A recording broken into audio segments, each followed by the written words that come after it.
El modelo de la teoría de colisiones explica a nivel molecular los resultados experimentales obtenidos.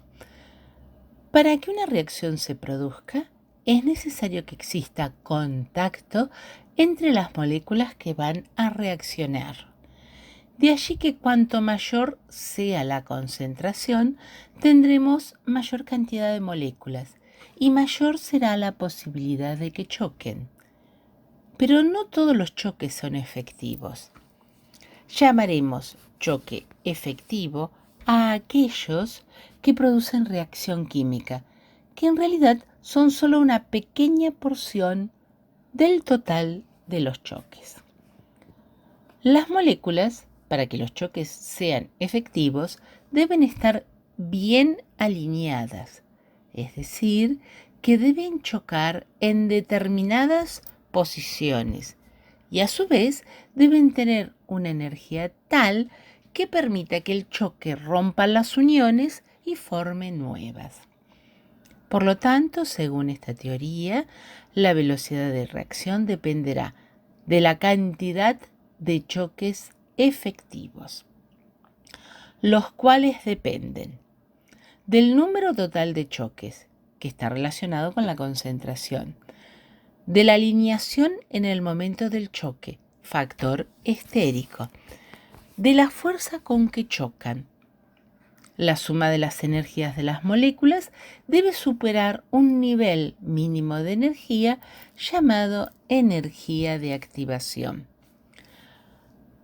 Sobre la base de lo expuesto vemos que si la velocidad depende de la concentración, se puede expresar la ecuación o ley de velocidad de la siguiente manera.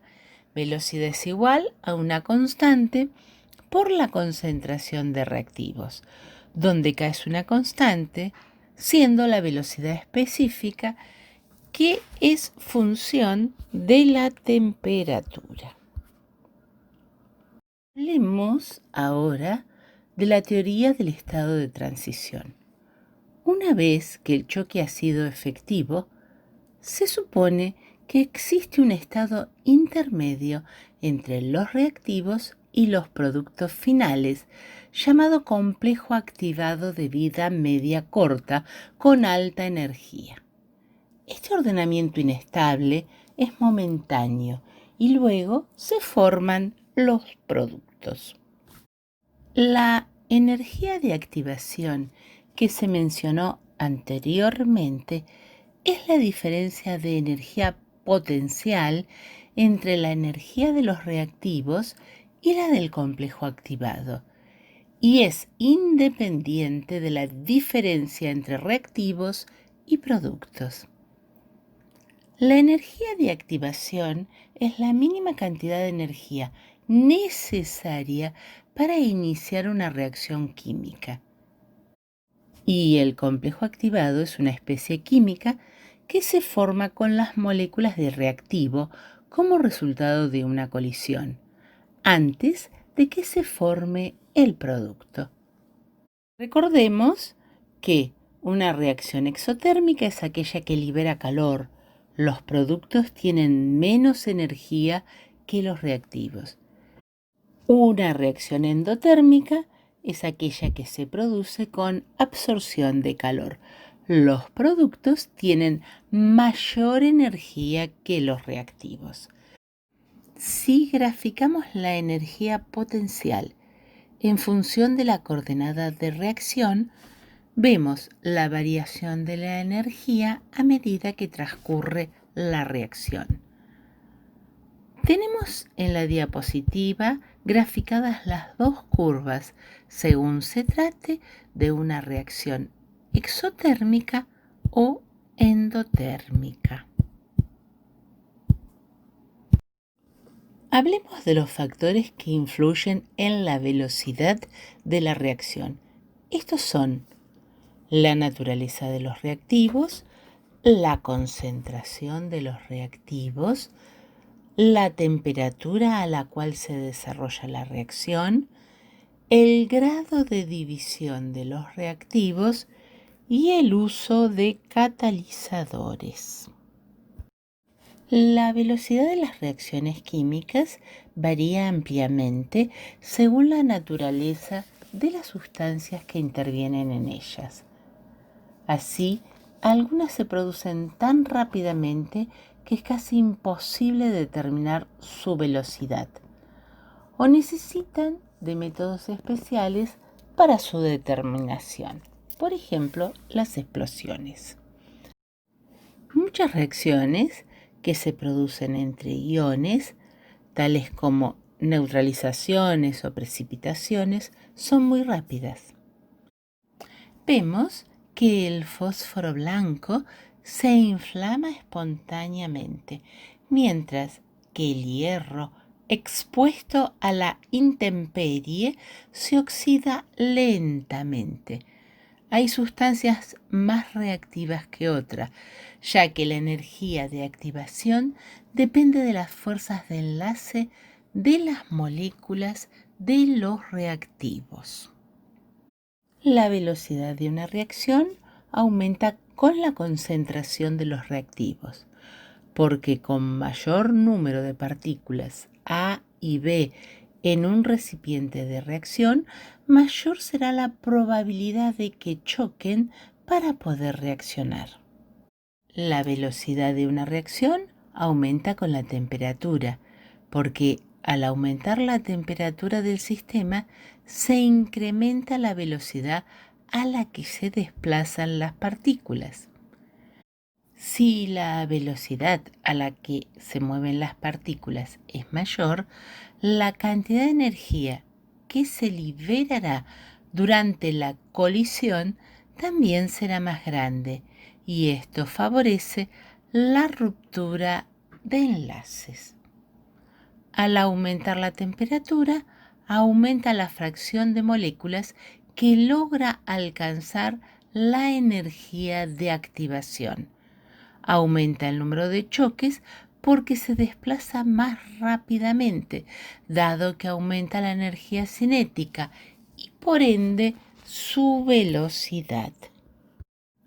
El aumento en el área superficial de un reactivo sólido aumenta la velocidad de reacción, porque cuando un reactivo se encuentra en fase sólida, solo las moléculas de la superficie estarán disponibles para reaccionar.